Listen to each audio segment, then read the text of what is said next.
Hace poco más de un mes documentábamos el terremoto que volvió a sacudir Venezuela y que puso a Caracas frente a uno de sus mayores temores. Pero entre los edificios afectados y las enormes estructuras que resistieron, descubrimos una historia que comenzó hace casi 60 años. En 1967, otro devastador terremoto cambió para siempre la forma de construir esta ciudad. Caracas comenzó a llenarse de gigantes de concreto, edificios masivos levantados bajo una corriente arquitectónica que hoy conocemos como brutalismo. Pero detrás de estas estructuras no existe solamente una decisión estética, existe miedo, supervivencia y la necesidad de preparar una capital entera para el próximo gran terremoto. Hoy recorreremos los edificios más impresionantes de Caracas para descubrir cómo una tragedia terminó moldeando el rostro de una de las capitales más fascinantes de América Latina.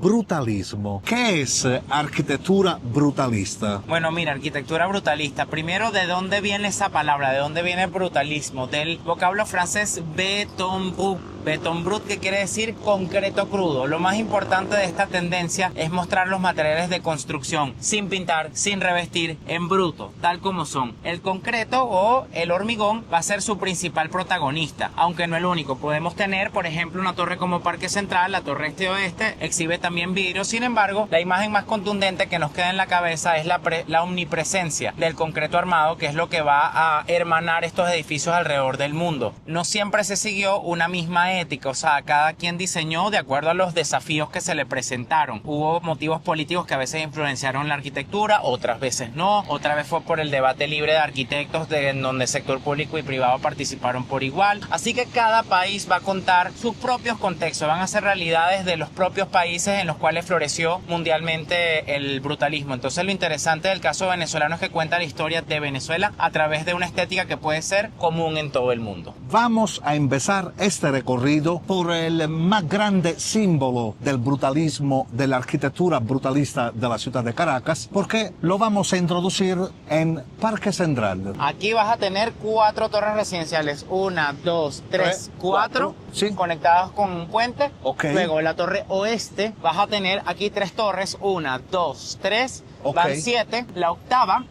Con la torre. Exactamente, entonces vamos a hablar de que son 10 torres encima de un complejo comercial de 3 museos, el Museo del Teclado, el Museo de Arte Contemporáneo, el Museo de los Niños. Vamos a estar hablando que esto tiene piscinas, que esto tiene automercados, que esto tiene espacios culturales también en las azoteas, donde hubo colegios, donde hubo academias de danza. Así que estamos hablando de que esto es una ciudad dentro de una ciudad y su implantación no buscó colapsar los servicios, todo lo contrario, lo que buscó que toda esta cantidad de habitantes pudieran ocupar este espacio sin colapsar el entorno, sino que estuvieran servidos por los propios servicios que Parque Central les ofrecía. Una ciudad dentro de una ciudad donde no tienes que salir para al menos hacer lo que es tu vida básica. Es uno de los máximos ejemplos del brutalismo caraqueño.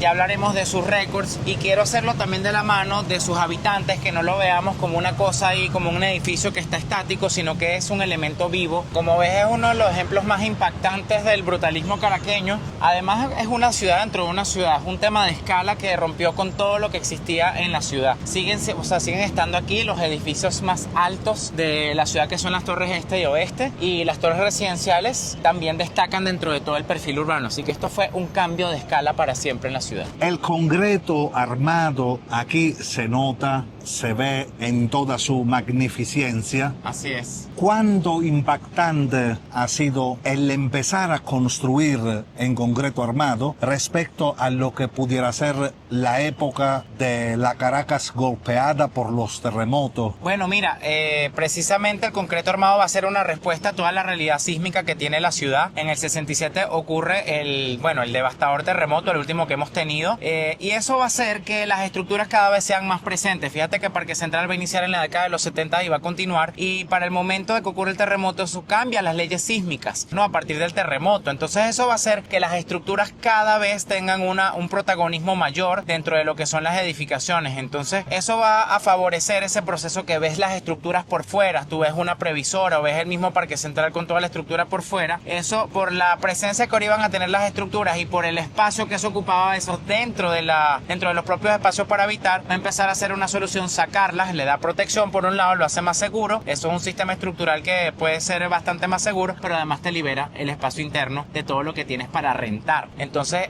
sin duda el terremoto va a impactar favorablemente a que la tendencia del brutalismo crezca y bueno, todo el tema estructural sea cada vez más presente en toda la arquitectura que se construyó en esa época. ¿Cuánto duró, arquitectónicamente hablando, el brutalismo? Bueno, mira, es una tendencia que va a iniciar en la década de los 50 y va a finalizar en los 80. En el caso venezolano es interesante porque hasta los 90 vamos a seguir viendo los últimos ejemplos de esta arquitectura, precisamente tipo la Torre Humboldt, que está en la actual zona de Prados del Este. Ahí vemos que eso es una torre que se inaugura en el 92, pero porque pasó una cantidad de años paralizada en su construcción.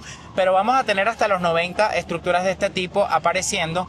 Mundialmente ha sido entre los 50 y los 80, en Venezuela se extendió un poco más también. Entonces hay un segundo factor que va a hacer que la construcción se ralentice, que es la caída de los precios del petróleo en el año 83, lo cual impacta en la velocidad de la construcción y eso favorece que hay estructuras que finalmente llegan hasta los 90 construyéndose todavía bajo esta estética brutalista. Bueno, Julia, ahora te voy a mostrar cómo es un apartamento original. Vamos a conocer a Juliana. Esto es un apartamento que es característico porque no es dúplex, entonces se piensa que todos los apartamentos son dúplex y vamos a ver que en verdad hay distintas configuraciones. Hola, Julie. Parque Central es mi hogar y vivir en parque ha tenido como varias etapas. Ha sido increíble tener una niñez maravillosa por tener museos, piscinas cerca, biblioteca y luego un momento bien complicado para habitar. Sin embargo, ahorita está como retomando un poco los servicios. Pero entre una cosa y otra, vivir en Parque Central es muy cómodo, tienes todo muy cerca. El apartamento está original, así como salió el piso, es así como salió. Originalmente esto si no era así, este piso era una alfombra y cuando comprabas el apartamento podías escoger el color. Pero este piso, toda esta área es original. ¿Logra isolar Sí. el ruido de la calle? Sí, lo logras. De hecho, uno cerraba esto y prendías el aire acondicionado. Esa también, la cocina, es Esto es original, sí. así como vino al principio. Así como vino al principio. Con estos estantes empotrados, venían con cocina, nevera, lavadora y secadora. La nevera es la original. Sobreviviente. Estamos hablando de más de 50 años. Sí, más o menos. Más de la vida de una persona tiene esa... Más de la vida de una persona, pero yo pienso en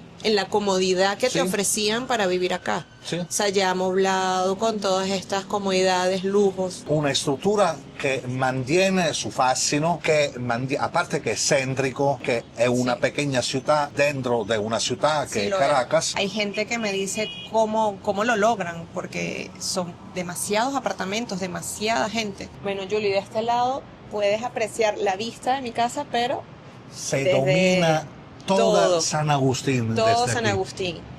Y esta es la parte baja, siempre de San Agustín. Esta es la parte baja de San Agustín. Mira que las fachadas todavía mantienen Sí. como el aspecto original. El y carácter el colonial. carácter colonial. Y era un poco lo que te comentaba, ¿no?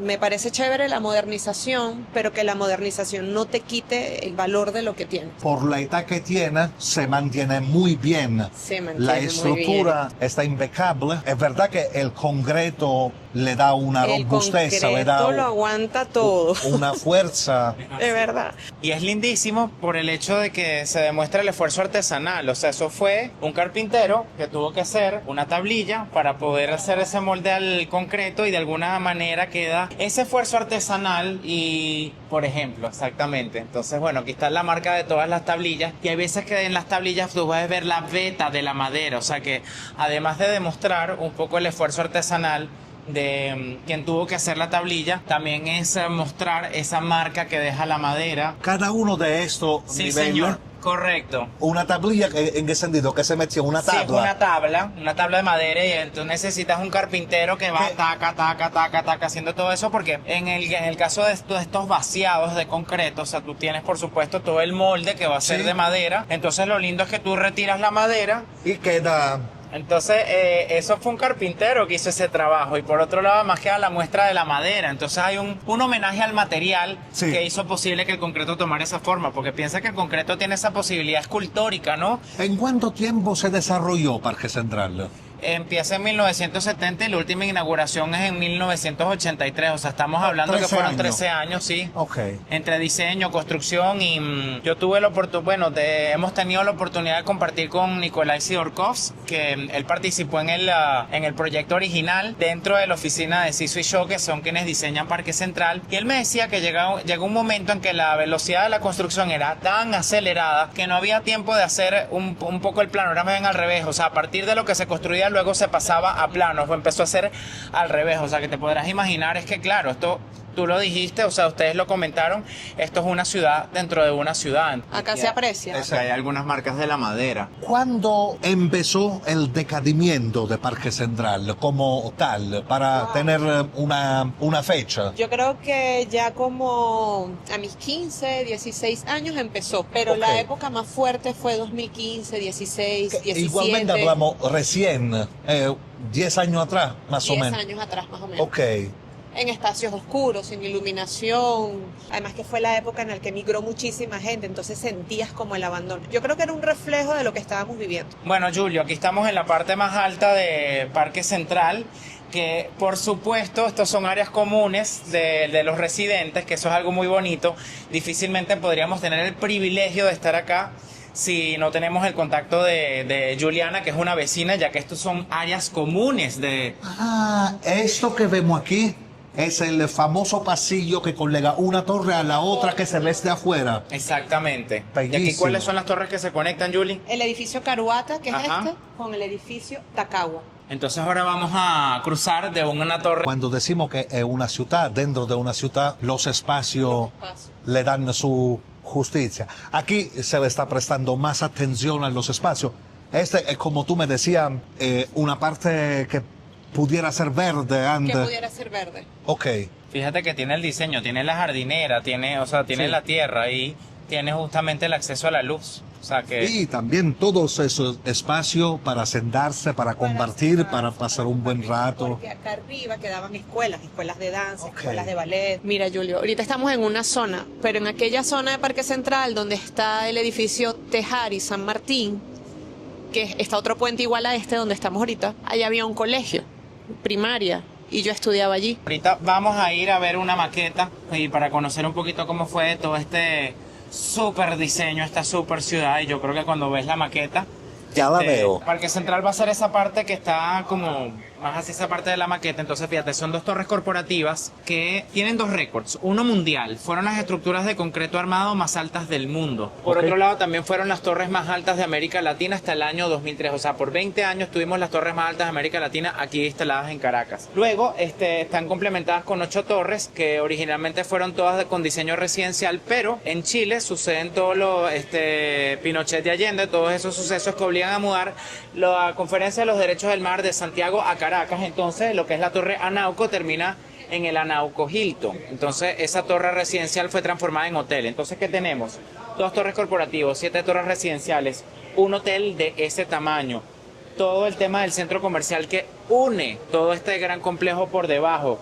Gracias a Juliana pudimos conocer entonces esos niveles comunes que tienes en la azotea para apreciar la vista, que son espacios educativos. Tienes el Museo de Arte Contemporáneo, tienes una iglesia, tienes lo que fue el cine, tienes todo eso. O sea, esto es una ciudad dentro de una ciudad. ¿Qué estaba soñando Venezuela cuando se decidió elevar estructura tan imponente? Soñaba en coronar un proceso que ya venía, que de configurar a Caracas como una de las metrópolis más modernas y más futuristas de América Latina. El dominio del concreto armado fue tan avanzado que en una ciudad sísmica se lograron elevar pues las estructuras de concreto armado más elevadas de todo el planeta en una época. Que resistieron al tiempo.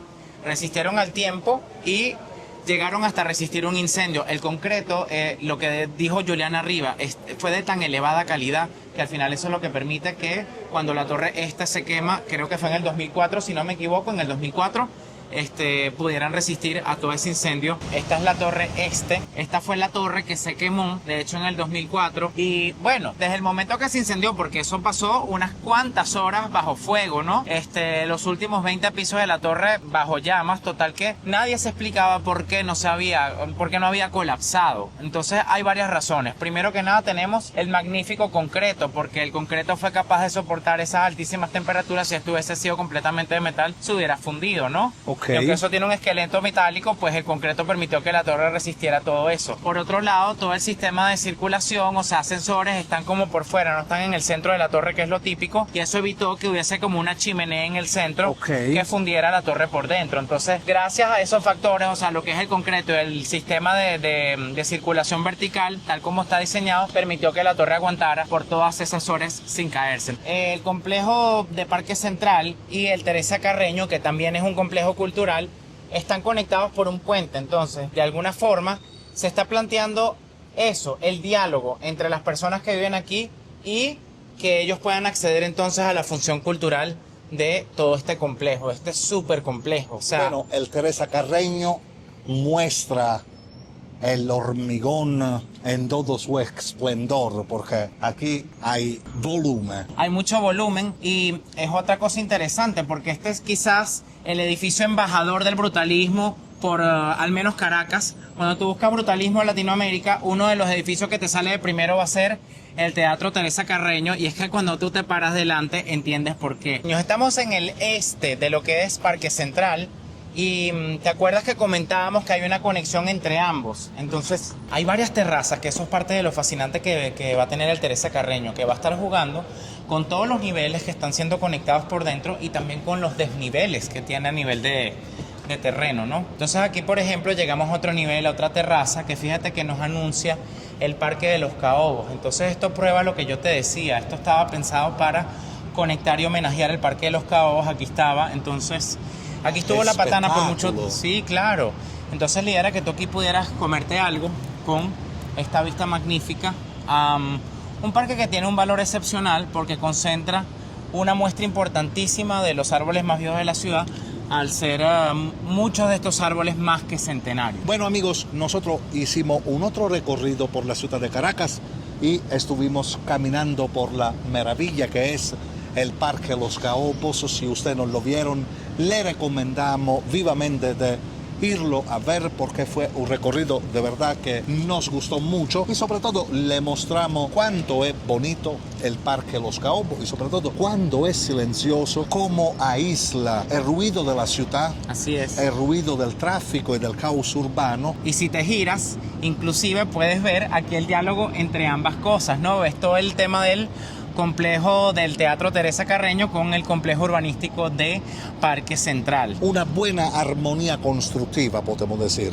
Absolutamente, y vemos también entonces esa arquitectura que se hacía en esas épocas, porque estamos hablando de los 70 y los 80, y fíjate que el concreto armado va a ser ese elemento protagonista. Hay varias cosas que van a influir en el desarrollo del brutalismo. Primero que nada, las migraciones, ¿verdad? Ellos van a traer diversos oficios, van a saber trabajar las maderas que son necesarias para los encofrados, van a saber trabajar esos metales que vemos detrás de estas estructuras de concreto. Entonces, cemento, metales y maderas eran bien trabajadas por estos migrantes que vamos a recibir de Europa. Luego, hay un tema de bonanza y cómo financiar todas estas obras, pero era competitivo a nivel de costos frente a otros materiales que estaban disponibles en el mercado. Y tercero, hay una explosión demográfica en Venezuela, el campo se va a la ciudad. Entonces, bueno, ese paradigma hay que construir mano de obra. Muchas cosas, demasiadas cosas. Entonces, el concreto que permite responder, mira, estructura, fachada, mantenimiento, la realidad sísmica, la realidad de salitre, es un material que se ajustaba muy bien a nuestra realidad cultural porque teníamos los oficios. Y el otro factor que es muy importante también, la capacidad industrial. Tú empezaste a tener a partir de los años 40 las industrias del cemento y de los metales instaladas en Venezuela. Te tenías quien lo sabía trabajar, tenías las industrias, tenías el dinero. ¿Por qué la modernidad venezolana no va a ser expresada en concreto cuando además es competitivo a nivel de costos aprovechar el concreto armado? Y por eso es que no solamente Venezuela, particularmente Caracas, va a tener una de las colecciones de arquitectura brutalistas más importantes del planeta. Y esto es uno de esos grandes ejemplos que tenemos. Es un museo a cielo abierto del brutalismo. Absolutamente, absolutamente. Bueno, mira, y aquí está todo lo que es el caparazón de la sala Ríos Reina, ¿no? Que es la sala principal. Y aquí está esta función artística. Si ves, esto tiene una textura distinta de todo este concreto, Sí. mucho más liso. Y es que resulta que acá hay una anécdota sumamente increíble, que es que durante la construcción del teatro se decide cambiar la función de esta sala para que sea una sala de ópera. Entonces hay que, por supuesto, modificar un poco el diseño. Cuando están cambiando todo el programa, hacen todo el vaciado de concreto y finalmente el vaciado, todo el acabado no quedó bien acabado. Entonces dijeron, Dios mío, no podemos tener el máximo teatro del país con este acabado. Así que llamaron a Harry Aben para que le diera esta textura y resolviera ese problema. Así que esto es uno de los accidentes más felices que se puede apreciar en la arquitectura venezolana. Y prueba una segunda cosa, porque te dije que era el tema de museo. Esto es una obra de arte integrada a la arquitectura, arte-arquitectura. Hay la síntesis de las artes, ¿verdad? Así como sucedió en la central, se puede ver en muchísimos ejemplos de la arquitectura caraqueña esta síntesis entre escultura, pintura, arquitectura. Dependiendo del edificio van a ver distintas artes que dialogan a la vez. En este caso tenemos toda esta obra que se integra magníficamente a lo que es la arquitectura del Teatro Teresa Carreño. Y si tú te llevaras por delante esa pared, te llevas por delante esta obra escultórica al mismo tiempo que la arquitectura. Es una síntesis. Entonces, bueno, esta síntesis llegó por eso. Y este volumen que tiene el acabado más liso, gracias a Nikolai Siorkovs, pude conocer cuál fue su intención original. Resulta que esto se iba a inaugurar con la ópera de Aida, ¿no? Entonces, la idea de estos cajones de concreto que tienen un acabado distinto era pasar los animales. Pero bueno, llegó el Viernes Negro y los animales nunca pasaron por allí. Al final de cuentas hubo que abrir el teatro, pero con menor presupuesto. Entonces, pero se diseñaron originalmente para eso. Y bueno, esto es una textura que le da una identidad muy sólida a lo que es el Teatro Teresa Carreño y suaviza esa pesadez de concreto y lo vuelve en algo estético. Como que el artista quisiera hacer un juego de sombras. Exactamente. Y la pudiste leer, porque depende, vamos a tener el sol que, por supuesto, primero que nada sale por el este y se esconde por el oeste, pero no en todo el año incide de forma igual. Así que dependiendo de la época del año, del horario que tú tengas, tú vas a poder ver un juego de sombras y luces sobre esta obra, y es algo que le confiere como una textura y un color adicional. Es algo que te invita a siempre ver esta obra de forma cambiante, ¿no? Porque de alguna forma va a cambiar según le incide el sol. Estamos ahorita frente al Museo de Bellas Artes, que tiene una belleza excepcional, porque tienes esta parte clásica, ¿verdad? Sí. Y tienes esta parte mucho más brutalista, ¿verdad? Ambas fueron diseñadas por Carlos Raúl Villanueva. Entonces algo muy bonito que pasa en este museo es que tú puedes ver cómo evolucionó Villanueva, cómo llega siendo arquitectura a Venezuela. Por supuesto va a emular a toda esa arquitectura más clásica que él también había estudiado. Bueno, por otro lado, hay un diseño de museo que normalmente va a tender a responder más a estas formas clásicas. Sin embargo, en el módulo nuevo también explora otra forma de hacer arquitectura, ¿no? Entonces eso es algo muy bonito que tú puedes plasmar, cómo va a evolucionar Villanueva en toda su arquitectura. Viendo este museo, tú dices, mira, ¿cómo era Villanueva en los 30? Tú lo ves aquí. ¿Y cómo es el de los 70? Allá. El de atrás. Veo también que el estilo arquitectónico de la parte antigua sigue un modelo de columna dórica de la arte griega. Así es, absolutamente. Tú ves, o sea, esa parte más clásica la ves mucho más reflejada. Y bueno, tienes aquí estas obras que son maravillosas con Narváez, con quien él colaboró muchísimo. Él fue un artista margariteño y lo podemos encontrar en distintas obras de toda su carrera. Ellos colaboraron, mira, en el Parque Carabobo, colaboraron en El Silencio, colaboraron aquí, por supuesto, y en la Universidad Central vas a ver la colaboración entre Narváez y Villanueva. Bueno, mira, lo que te decía que es muy interesante de la obra de Villanueva aquí es que él aquí cumplió ese sueño de hacer arquitectura de forma industrial. Entonces todo este edificio nuevo se hizo a partir de 3 piezas fundamentales: un marco, una cruz y la losa. Entonces esto van a ser... ¿Qué sería esto? Sí. ¿Un marco? Exactamente, la cruz. Es lo en el momento que intersectan todos estos marcos, está esa cruz que es como una pieza que te hace así, ¿verdad? Y la losa. Entonces, esas son las 3 piezas fundamentales a partir de la cual se hizo este museo. Y para hacer eso, entonces, lo que hizo Villanueva fue poner 3 pistas de producción sobre este mismo terreno. Entonces ahí se fue haciendo el marco, la cruz y la losa.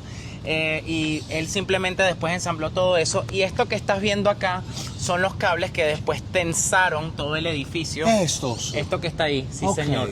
Y tú te das cuenta que aquí ya no es todo la tablillita de madera, sino que tienes un acabado mucho más liso, porque ya cambiaron también las técnicas de darle forma al concreto. De alguna forma ya trasciendes un poquito todo ese valor muy artesanal que tenía pues la parte de la tablilla, que tiene una belleza excepcional, pero aquí te das cuenta que el concreto te habla de la evolución de tecnología, de cómo evoluciona la industria. Entonces vimos un país que empezó encofrando con esas tablillas de madera y un país que terminó haciendo estructuras brutalistas, pero ya de una forma industrial, produciendo piezas prefabricadas que luego con unos cables tú puedes tensar.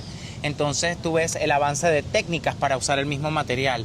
Tú ves el avance también del conocimiento que se necesitaba para manipular este tipo de tecnologías. O sea, hay todo un avance industrial y técnico que hacen posible que tú dentro del brutalismo explores distintas técnicas, distintas épocas, distintas tecnologías, distintos pensares. No es lo mismo hacer de una forma artesanal, hacer de una forma industrial, que fue lo que Soleón Villanueva y lo logró en esta ala nueva del Museo de Bellas Artes, que es de los 70. Entonces, bueno, eso es algo muy bonito y muy especial de esta obra. Bueno, mira, estamos en el Boulevard de Sabana Grande.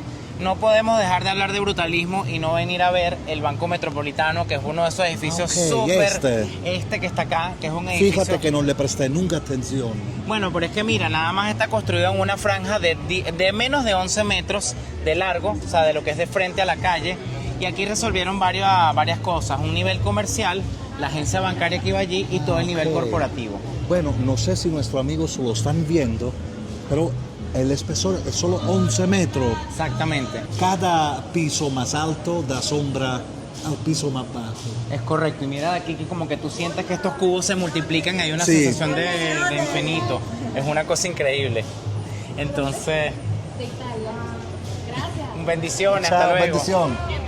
Gracias. Fíjate que lo que te estaba comentando, que hay una sensación de que esto se vuelve infinito, porque son apenas 7 niveles, pero tú sientes que esta cantidad de cubos se va multiplicando, y eso es como parte de lo increíble que tiene. José Miguel Galia va a ser su arquitecto y él... José Miguel Galia. Sí, señor. Ok. Él participa en la creación del primer rascacielos de la ciudad, que es la Torre Polar. Ok.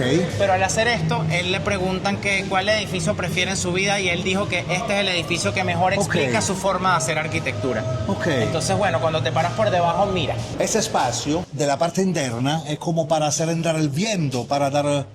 O sigue con la arquitectura misma del edificio. No, fíjate que exactamente esto permite que haya una continuidad de visual, esto permite el paso de la luz, esto permite el paso del viento, lo hace muy ventilado.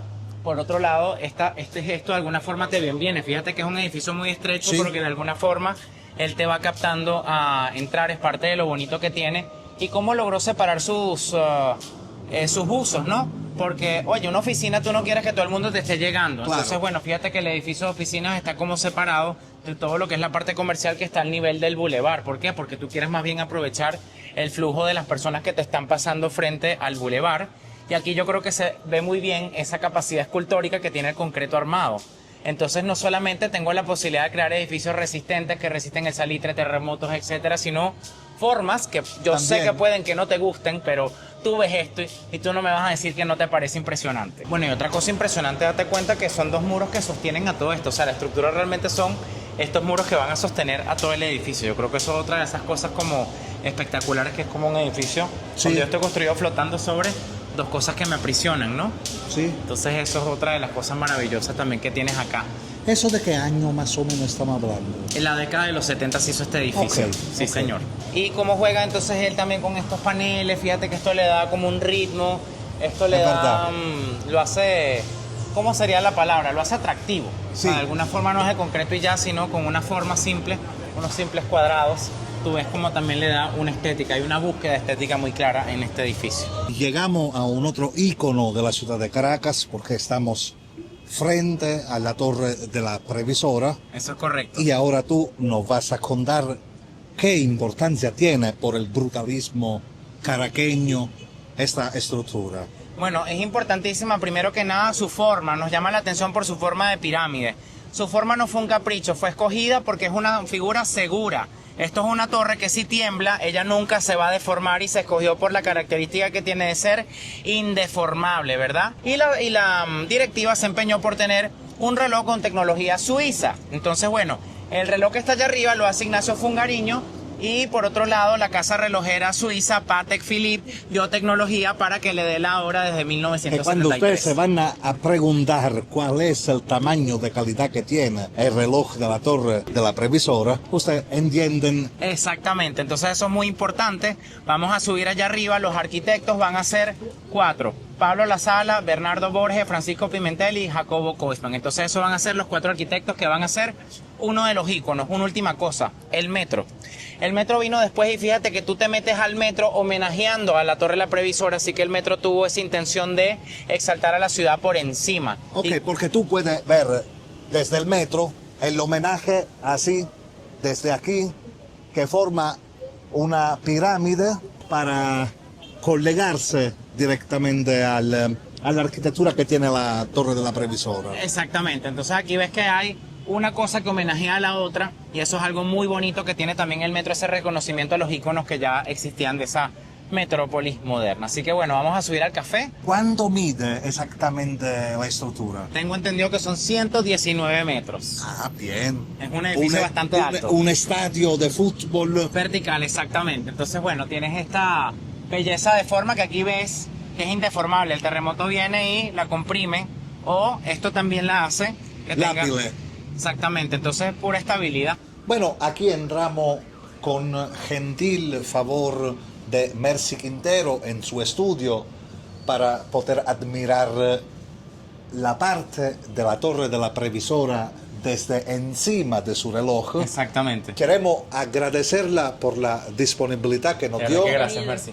Y otra cosa, ahí estamos nosotros en la televisión, así que ustedes amigos podrán ver cuándo famosos somos en la ciudad de Caracas. Algo que va a caracterizar precisamente a la arquitectura, o por lo menos los edificios más emblemáticos de estos arquitectos, es el tema de mostrar la empresa que está alojada. Fíjense que el Universal, fíjense que la Previsora y fíjense que la Británica en su remate comunican muy bien lo que es la empresa que alojan, ¿no? Entonces la Previsora no es una excepción y todos estos parales es lo que permite que la publicidad esa que leemos desde abajo, la Previsora, se lea. Estamos justo sobre el reloj, que es el que le da la hora a Caracas y está diseñado para verse a 1,5 kilómetros al menos de distancia. Y bueno, con algo de tecnología Patek Philippe, no es cualquier cosa, ¿no? Ahora seguimos porque vamos bajando, vamos a tomar un bel café que se necesita, Ahora bajo el reloj. bajo de reloj, pero sobre todo vamos a mostrarle ahora toda la visión a 360 que tenemos sobre la ciudad de Caracas y sobre el centro de la ciudad de Caracas. Absolutamente, así es. Aparte que tenemos una follower de nuestros proyectos que vamos desarrollando aquí en Venezuela, hoy le vamos a presentar también nuestra amiga Mercy Quintero, que se encarga de embellecer las mujeres de Caracas. Sí, acá en el estudio de Mercy Quintero e Ilacio Studio hacemos el servicio express de manicure, pedicure y al mismo tiempo te hacemos las cejitas, micropigmentación, depilación corporal. Tenemos especialistas en la belleza como esteticistas. Tenemos una maquilladora profesional también. Los invito a que me sigan en mi Instagram, mq_artist. Y estamos, como les digo ya a la gente, yo no estoy bajo el reloj, yo estoy sobre el reloj. No Así es. solo en la cafetería, sino que realmente bajo el reloj y podemos admirar una de las vistas más sugestivas de la ciudad de Caracas, porque desde aquí podemos admirar así como ha ido evolviéndose la ciudad, como ha ido creciendo, y sobre todo podemos admirar también cómo el brutalismo incendia varios aspectos de la edificación de Caracas. Oye, ¿cómo no? Claro que sí. Mira, Caracas se inicia de oeste a este, entonces hacia el centro de Caracas, que queda actualmente en el oeste de la ciudad, se va a expandir hacia el este sobre tradicionales haciendas. Aquí, bueno, al final tenemos la Torre Británica, que tiene esa cosa interesante que también los mismos arquitectos de aquí participaron en la Torre Británica, ¿no? Y así fue creciendo la ciudad, de oeste a este sobre tradicionales haciendas. Esto que estás viendo aquí es el Boulevard de Sabana Grande, que fue una avenida sumamente elegante de toda la ciudad. Aquí inclusive abrió una tienda de Dior, esto se llenó de cafeterías. La segunda tienda de Dior abrió aquí en Caracas. Sí, exactamente. Entonces, bueno, en el Boulevard de Sabana Grande se llegó a ese nivel de elegancia, ¿no? Total que cuando se pasa esto a ser bulevar, esto era una avenida que transitaban vehículos, entonces la gran avenida. Sin embargo, esto con las obras del metro de Caracas en los 80 se va a transformar en el bulevar que conocemos. Con el metro vino una agenda bien interesante de movernos en transporte público, de movernos a través de la caminata. Entonces se hicieron varios bulevares, el bulevar de Catia, el bulevar de Sabana Grande, el bulevar de Caricuao. También van a hacer obras del metro de Caracas. Entonces transporte público y espacios donde podamos caminar, donde nos podamos encontrar. Eso va a ser muy interesante. La idea era transformar una normal ciudad en una ciudad cosmopolita. Eso es. Y que pudiera comunicar y interconectar todas las arterias de la ciudad. No por nada en Venezuela se dice que el caraqueño es siempre apresurado. Claro, claro que sí. Entonces hay que ver el tamaño de estas estructuras y lo que se necesita para llegar a esto. Pero nuestros amigos, que ahora lo irán a conocer por tu mano, no saben que nosotros estamos también para promocionarle un trabajo que tiene una trayectoria de hace más de 15 años, que va a culminar con la escritura de un libro. Así es. Que va a ser una obra de arte, patrimonio de la arquitectura y de la historia y del desarrollo de la ciudad de Caracas. Entonces, nuestro amigo Rodrigo ahora nos explicará más, que viene muy pronto. Bueno, efectivamente estoy escribiendo un libro sobre la arquitectura brutalista de Caracas. Entonces la idea es contar por qué se elevó en Caracas una de las colecciones de arquitectura brutalistas más relevantes del planeta. Entonces, ¿qué voy a hacer en ese libro? Voy a contar un poco de la evolución de este estilo en el mundo, luego me vengo a Latinoamérica, comparo 4 casos, o mejor dicho 3 casos y el venezolano como cuarto caso para ver qué pasó aquí en la región. Y luego me centro en Caracas, así que la idea es también dar una información de calidad para que todos nos podamos aproximar a este patrimonio, tal como lo hice yo, que no soy arquitecto, pero soy un apasionado de la arquitectura caraqueña, y yo lo que quiero es que todo el mundo pueda aproximarse a esta arquitectura y entender lo que decía antes, cómo la arquitectura brutalista también es reflejo de nosotros como evolución social, porque es la muestra del avance industrial, técnico, nuestras migraciones, nuestra construcción de la modernidad, que fue esa era grandiosa que sin duda tuvo Caracas. Bueno, aquí llegamos en la famosa plaza de Altamira, la famosa plaza con la escrita I Chacao. ¿Por qué? Porque desde la plaza de Altamira ahora le vamos a presentar varias estructuras, varias edificaciones con el concepto arquitectónico brutalista, de lo cual la más famosa es la Torre Británica. Así es. Que ahora nuestro amigo irán a ver. Y después tenemos también la Torre Adriática. Y la Torre Delta. Y la Torre Delta. Aquí tenemos el edificio Adriática. Correcto. Que si ves, tiene algo interesante, fíjate el tema de protección solar. O sea, cómo todas las ventanas están metidas dentro de unos módulos de concreto. Sí. Entonces eso lo hacen para permitir que la luz entre, pero que por otro lado no se caliente el vidrio y no deje que pasar el calor al edificio. Entonces tú ves que acá hay una atención muy protagonista a lo que es la protección solar, y que es un edificio perfectamente adaptado al trópico. Mira la permanencia que ha tenido el concreto. Entonces, bueno, es un material que con poco mantenimiento ha perdurado en el tiempo. Hay algo muy curioso que vamos a ver del otro lado, las columnas, que es como un arco ojival, parece así como la típica forma gótica, el arco ojival. Entonces tienes en la parte de abajo y en la parte de arriba como un arco ojival, que tú dices, pero que hace una cosa como gótica siendo brutalista, tiene como ese elemento.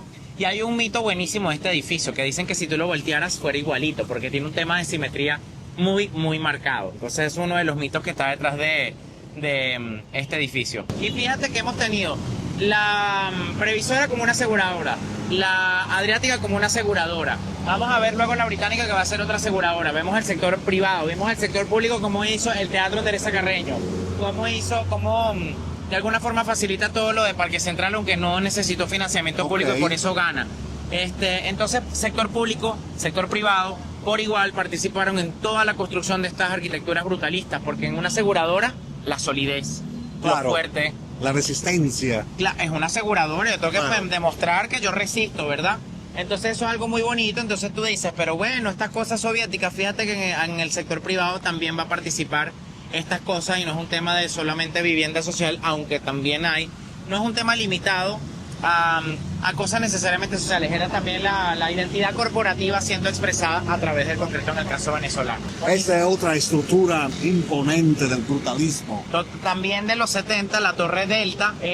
Fíjate que es algo interesante de la cantidad de curvas que tiene. Eso te habla el concreto también como un material muy maleable. Es una piedra, es muy sólido, pero también es un material que tiene la posibilidad de adaptarse a muchas formas. Entonces esto es algo que también los arquitectos van a buscar. ¿Por qué? Porque no solamente resuelves estructuras, sino que resuelves fachada. Resuelves también el tema de la forma que le quieras dar. Es un material que es muy duro, pero por otro lado puede ser muy curvo, como en el caso de la Torre Delta, que es lo que más llama la atención. Sus arquitectos son Noel Banososte, Salim Antakli, y también participa Marie Brillenburg. Entonces, bueno, estos tres están detrás del diseño de esta estructura que le da identidad también a la Francisco de Miranda. Que es un estilo arquitectónico que bien se desarrolló en la ciudad a caballo de los 60, de los 70, hasta los 80 de los primeros 90 del siglo. Moldearon la ciudad con una visión de poder, de grandeza, y sobre todo afirmaron Caracas en Latinoamérica como una ciudad que no le debe nada a nadie, una ciudad original, única, y una ciudad que por su época era próspera, futurista. De hecho, el concreto es como el material del futuro. O sea, si lo piensas, es un líquido que tú agarras, le das la forma que quieres y luego queda como tú quieres que quede. Entonces, de alguna forma fue la piedra de antes, es el concreto de hoy. Eso fue el material del futuro con el que se resolvió todo, como hemos visto: estructura, fachada, protección solar, etcétera, etcétera, etcétera. Esta columna tiene algo muy particular. Fíjate que en la base tiene la forma de un arco ojival. El arco ojival es ese que termina en punta. Entonces tenemos eso en la base y arriba termina igual. Y eso es algo muy curioso porque tú dices, bueno, eso es algo muy típico del gótico, pero en este caso tenemos una torre perfectamente brutalista que retoma quizás ese concepto del gótico, de terminar como un arco ojival. Y aquí puedes ver toda la repetición de módulos y es una expresión también de orden. O sea, cuando tú ves todo este poco de módulos de forma muy repetida, también es una forma de representar orden. Y en una aseguradora, bueno, esto va a ser muy importante, por supuesto, que todo esté ordenado, que todo esté en su lugar, que no genere ningún tipo de inseguridad, que todo más bien parezca que tiene una lógica. La sensación de una envergadura, de una dureza, eso seguridad, exactamente, el máximo esplendor y sobre todo la máxima resistencia al tiempo. La prueba del tiempo la pasaron egregiamente, la pasaron magníficamente, porque a distancia de casi 70 años, este edificio es tan impecable. Y como tú me estabas comentando, aquí estamos hablando también de una área sísmica. Aquí tenemos ¿cómo se llama? La falla. La falla está pasando por aquí. Entonces, algo muy curioso de la Torre Británica, que es la que vamos a ver, es que está situada sobre uno de los territorios más sísmicos de toda la ciudad, porque por aquí pasa la falla y esto es uno de los terrenos que tiene mayor riesgo de licuefacción. O sea, que a la hora de un sismo se puede como licuar, y eso por supuesto afecta a cualquier estructura que esté encima. Entonces, si hay un edificio que en particular le tuvo que prestar atención a lo que fue responder a la realidad sísmica de Caracas, fue precisamente la Torre Británica, que además se hace sobre un terreno donde había un edificio que era de los muy pocos edificios que estaba asegurado contra terremotos cuando el 67 ocurre. Okay. Y bueno, fue uno de los edificios que se fracturó. Entonces ese edificio se tumba y encima sale la Británica. Nació la Torre Británica. Claro, y tiene que nacer entonces con esa, prestándole demasiada atención al tema sísmico, porque como ya la misma Británica lo pudo presenciar antes había un edificio que se cayó, mejor dicho, que se va a ver afectado con el terremoto, y por eso, bueno, finalmente ya no existe para darle paso a la Torre Británica que sí conocemos hoy. Yo creo que este es el mejor punto que nos puede dar la amplitud de la Torre Británica, y también nos puede mostrar su perspectiva. Eso. Y acá hay otra cosa muy interesante. Yo sé que ya desde el norte, desde la Plaza Altamira, parece un cubo, pero si la ves desde aquí ya parece una X, es como una cosa que se va desdoblando, ¿verdad? Y es que precisamente es una X, ¿verdad? Es una torre así. Y arriba simplemente tiene un remate que lo que va a hacer es unir los extremos de la X. ¿Para qué se hace eso? Bueno, porque es una X para que el sismo pueda entrar en cualquiera de los 4 puntos de esa X, ¿verdad? Y es una X que empieza en punta, ¿verdad? Ok, entonces empieza en punta y termina en punta, perfecto, recibe el terremoto, y esa tapa lo que va a hacer es balancear los esfuerzos de la torre, porque lo peor que te puede pasar en un terremoto es la parte de abajo. O sea, la X se puede ver afectada, pero con la tapa todas las cargas de la estructura se van distribuyendo. Entonces, bueno, esto es un estudio sísmico hecho arquitectura, tal como la previsora. Aquí van a participar Jacobo Kaufman, Francisco Pimentel y Bernardo Borges, los mismos arquitectos que también participaron en la previsora. Entonces, esto es otro elemento importante y vemos que estos arquitectos le prestaron mucha atención al tema sísmico. Aquí originalmente iban unos cristales distintos, eran unos cristales más costosos, pero que por temas de costo, luego del Viernes Negro hubo que suprimirlos por temas de costo. Entonces también en la previsora vimos que hay una obra de Cruz Diez y aquí no hay ninguna obra de arte muy destacada, y eso también te habla de un país que ya empezaba a oler un poco la crisis que se avecinaba. Entonces hay que suprimir costos, no puedo poner los materiales de cristales carísimos, no puedo poner unas esculturas de unos artistas tal, ya las cosas tienen que ser un poco más austeras, pero es un edificio de, como estás diciendo, Julio, que mantienen una imagen a través del tiempo, mantienen una solidez, mantienen su fachada bastante bien a pesar de todas las vicisitudes que han pasado. Otra cosa importante también de la Torre Británica es que hay un espacio público. La idea es darle la bienvenida a la gente. Francisco Pimentel, con quien tuve la oportunidad de hablar, yo le pregunté, ¿cómo haces tú para concebir un icono urbano? Algo que desde la idea ya tú sepas que va a remarcar la ciudad. Y él me contestó algo contundente: espacio público, espacio público. ¿Por qué cuando vamos a la previsora no tenemos que decir, mira, yo estoy en Sabana Grande, en el sector? No, yo estoy en la previsora, mira, yo estoy en la Británica. Hay un tema de servicio público, un espacio público que se complementa con todo un nivel comercial, y esto es una forma de darle también un servicio social desde la torre hacia el público general. Entonces eso hace que también esto se remarque como un icono urbano. Y Parque Central, Teresa Carreño, el Banco Metropolitano, que es más chiquito, la Británica, son varios de esos edificios que son sin duda íconos urbanos. Bueno amigos, espero que este recorrido por el día de hoy sea de su agrado, porque hoy no estuvimos solo paseando por las vías de Caracas, por las calles de Caracas, sino que estuvimos conociendo una Caracas distinta, una Caracas que merece ser visitada y mirada de un ojo distinto a lo que siempre y normalmente cuando venimos paseando por sus calles le vamos dando, porque conocer también su arquitectura, su desglosamiento urbanístico es una cosa que hace parte de la historia de la ciudad y sobre todo del desarrollo de una ciudad que nunca quiso ser segunda a nadie. Y hoy, gracias también a tu presencia, a toda tu sabiduría y a toda la enseñanza que mostraste, que nos brindaste a nosotros y a nuestro amigo, logramos conocer y comprender una Caracas que muchas veces puede pasar por debajo de los ojos más atentos. El brutalismo, como le decimos al principio, como hemos ido remarcando, no es algo violento, no es algo brutal, no es algo feo, sino que es un estilo arquitectónico que marcó una época en la cual la ciudad de Caracas y todo el Venezuela vivieron un grande crecimiento económico y quisieron ofrecer al tiempo y a su historia edificios grandes, edificios tangibles, edificios que pudieran pasar la prueba del tiempo, y el brutalismo pasó la prueba y marcó la diferencia, marcó un antes y un después. Y si quieren también aprovechar una vez que están en Caracas y hacer un recorrido como lo que hicimos nosotros hoy, nuestro amigo Rodrigo, y por aquí le vamos a dejar todo su dato de contacto, su página social, es una guía y le puede brindar un recorrido temático para hacerle conocer una Caracas que, como le hemos dicho, nunca quiso ser segunda a nadie.